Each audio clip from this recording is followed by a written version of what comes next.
ഇന്ത്യയുമായി ചേർന്ന് UAE നിർമ്മിത ബുദ്ധി സൂപ്പർ കമ്പ്യൂട്ടർ നിർമ്മിക്കുന്നു. ന്യൂഡൽഹിയിൽ നടന്ന AI ഇംപാക്ട് ഉച്ചകോടിയിലാണ് പദ്ധതി പ്രഖ്യാപിച്ചത്. ഇന്ത്യയിൽ സ്ഥാപിക്കുന്ന സൂപ്പർ കമ്പ്യൂട്ടർ ഇന്ത്യൻ നിയമങ്ങൾക്ക് കീഴിലായിരിക്കും പ്രവർത്തിക്കുന്നത്. 8 എക്സാഫ്ലോപ്പ് ശേഷിയുള്ളതായിരിക്കും ഈ സൂപ്പർ കമ്പ്യൂട്ടർ. ഇന്ത്യയിൽ ഇത് ആധുനിക AI മോഡലുകളുടെ പരിശീലനവും വിന്യാസവും വേഗത്തിലാക്കും. വലിയ ഡാറ്റാ സെറ്റുകൾ കൈകാര്യം ചെയ്യാനും ഗവേഷണ പ്രവർത്തനങ്ങൾ വേഗത്തിൽ പൂർത്തിയാക്കാനും സൂപ്പർ കമ്പ്യൂട്ടർ സഹായിക്കും.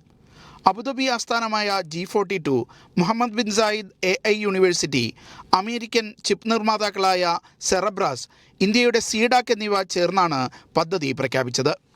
സാങ്കേതികവിദ്യ, പ്രതിരോധം, ബഹിരാകാശം, ഊർജം എന്നീ മേഖലകളിൽ ഇന്ത്യ UAE സഹകരണം കൂടുതൽ ശക്തമാക്കുന്നതിൻ്റെ ഭാഗമാണ് ഈ സംരംഭം.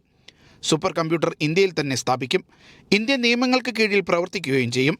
എല്ലാ ഡാറ്റയും രാജ്യത്തിനകത്ത് തന്നെ സൂക്ഷിക്കുന്നതിനാൽ സുരക്ഷയും ഡാറ്റ സ്വകാര്യതയും ഉറപ്പാക്കുമെന്ന് അധികൃതർ പറഞ്ഞു. Media 1, Dubai.